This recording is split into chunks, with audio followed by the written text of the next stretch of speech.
Welcome to another episode of Brews and Eats with Badass Peeps. My name is Judd. I'm a singer-songwriter and the host today. Today we're checking out Uka with our friend Ken Valdez. Join us.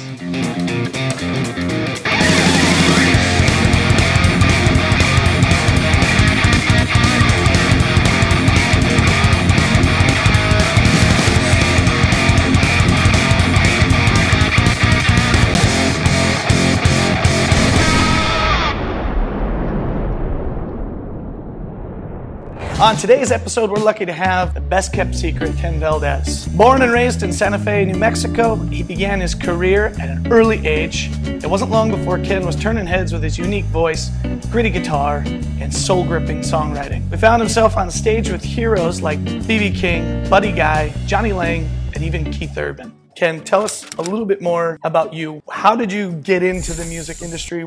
It's really all I ever wanted to do. Ever since I was a kid, I knew that I heard things differently, I felt things differently with music, and I couldn't, quite put it into words. It's just something that kind of gripped me and something that I've always wanted to, kind of pursue.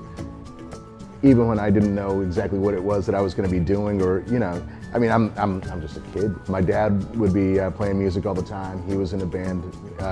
When he was in high school. They were going to be something special, but apparently they all kind of opted to go to college instead of pursue the dream. And ever since I was a kid, this is all I ever really wanted to do. And there came a point in my life where I just kind of figured, well, if this is what I want to do, I got to start somewhere. So I picked up a guitar and tried to figure it out, and self-taught and just a bottle full of ambition and just go. How old were you when you picked up that guitar? Oh man, on and off, like throughout my teen years, but I think I really got very into it when I was about 19 or so. And I just kind of sat there and said, well, all right, this is supposed to sound a certain way, so. Let's talk about how you made it from Santa Fe, New Mexico to the Minneapolis music scene, calling Minneapolis home. Yeah, absolutely. I kind of heard it through friends out there. Santa Fe, in the late 90s, early 2000s, probably more so in the late 90s now that I think about it, there was an incredible scene out there. And a few buddies of mine and we talk about it a lot, like just the amount of talent and just, who was there and where they were playing. It was the most interesting thing because you had these tremendous players and they all played original music. Like there really was no cover bands, there weren't any cover bands out there. It was original music, and people came to go hear original music.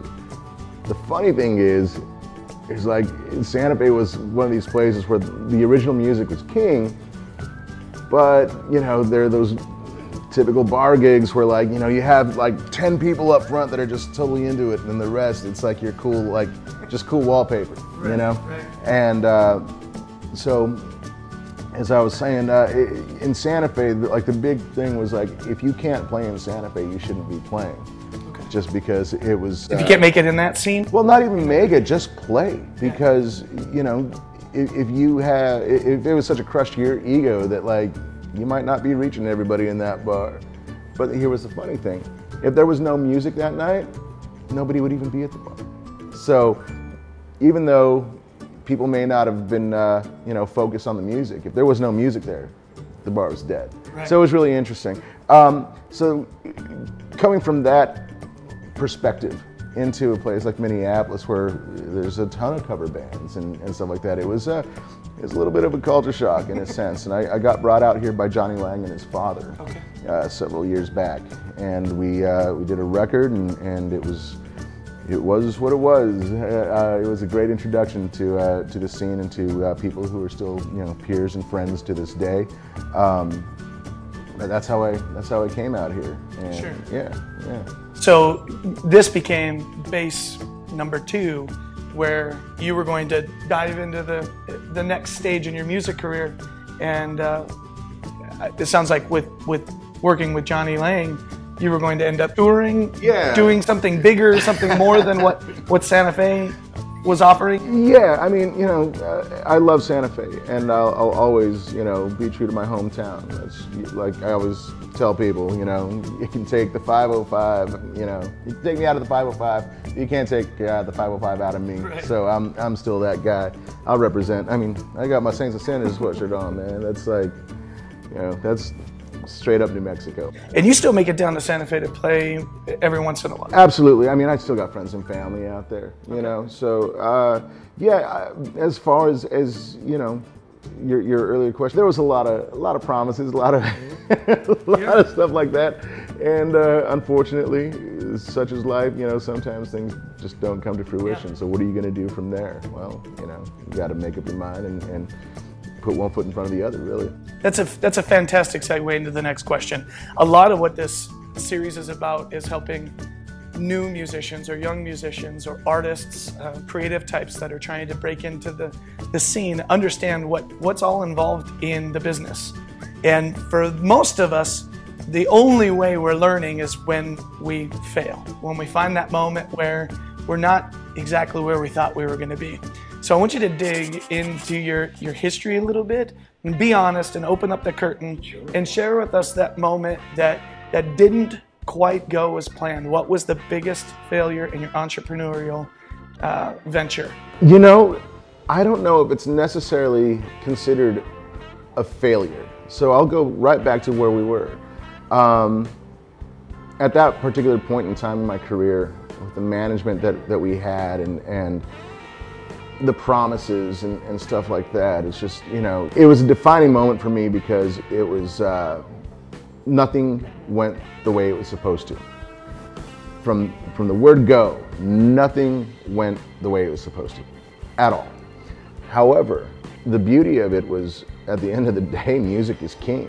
Right. So I got this great record and I met these wonderful people and you know, developed these great friendships and that was, I guess, kind of the catalyst to, you know, help me realize that maybe I can do something with this. You know, all these people kind of jumped on this project. All these people were very supportive of this project.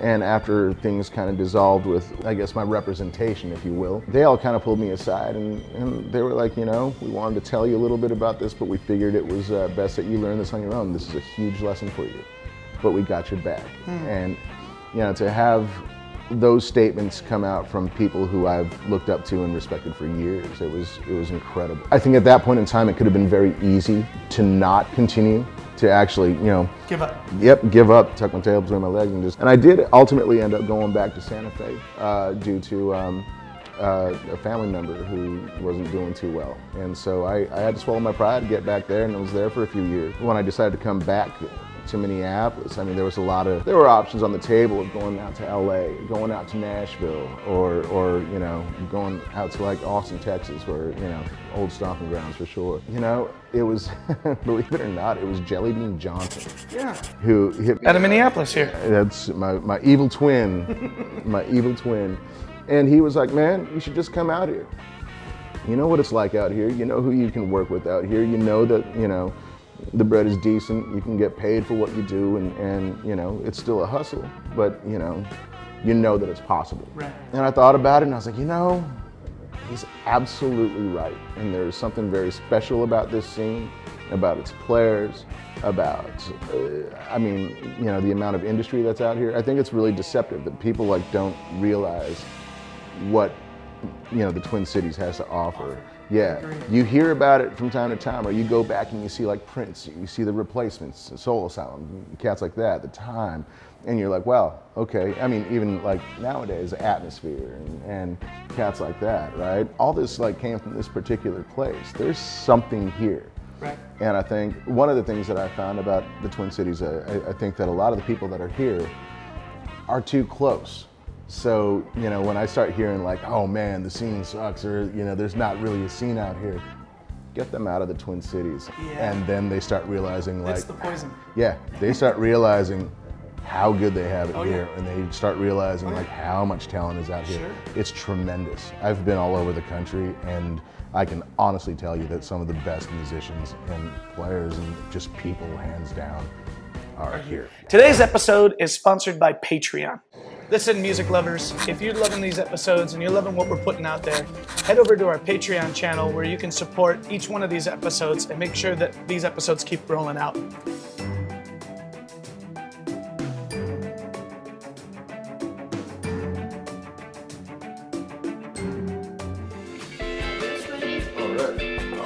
Yeah. So what did you get here? What did I get? I got the shrimp and asparagus roll. It's right here. And then the salmon skin. The salmon skin roll, and then the shrimp tempura roll. And the shrimp tempura roll. Thank you. That's amazing. I got the shrimp tempura, like you. I got the salmon roll right here, and then I got the yellowtail jalapeno. This is my favorite. I get these weekly. I have to admit that I'm here weekly. Tell us about your aha moment when you made the decision that this was going to be a career and that you didn't need any other job. You were going to dive into it head first. You knew you could make it work. It's really interesting. I remember it was Melissa Etheridge who told me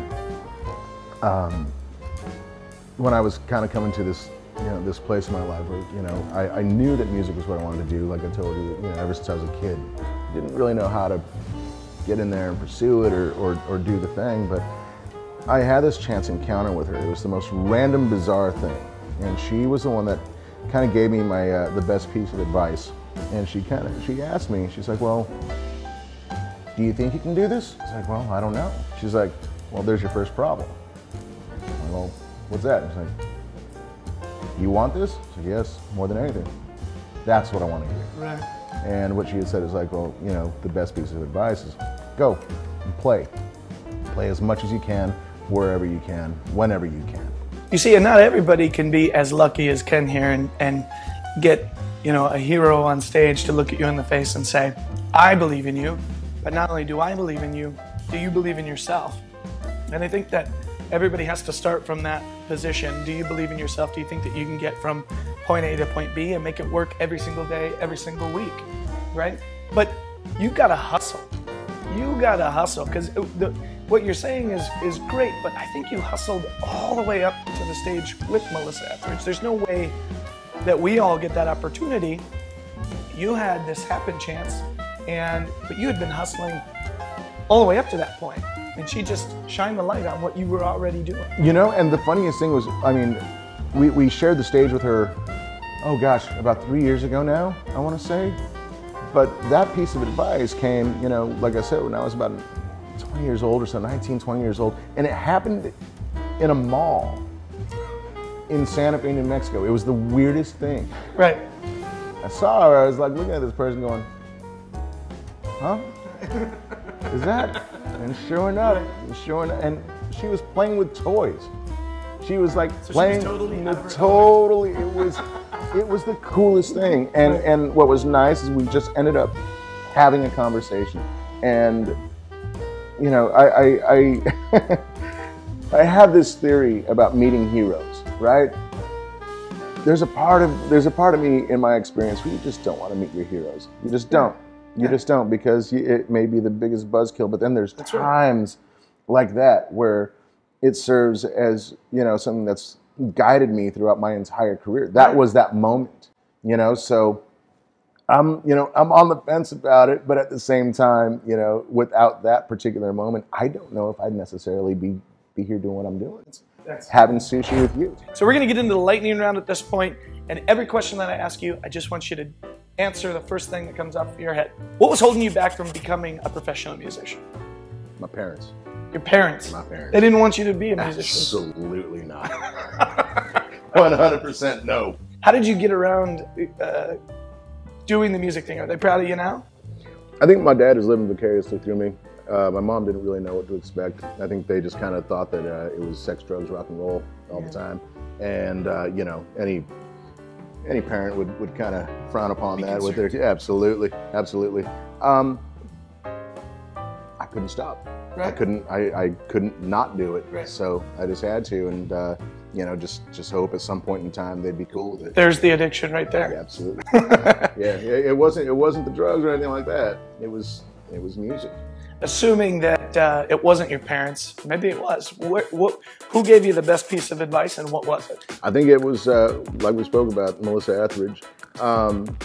At that point in time, the other one that I which was kind of the same, you know, piece of advice, was Jeff Healy, and Jeff was just kind of saying, you know, if you love doing this, you know the addiction now. You know what it's all about. What are you going to do to pursue it? Right. You got to keep on going. Right. Just go and go and go. What's a personal habit that contributes to your success daily? I think it's a work ethic. I am a self-admitted workaholic. I want to further my career, and I know that it takes dedication, it takes hard work, you know, so I think it's just every day, how can you further your career? So between business and between, you know, the craft itself, trying to find time to fit that all in and give the best of what you've got. Work ethic. That's the truth. Go to bed at 1 and wake up at 3 and get it all done in between.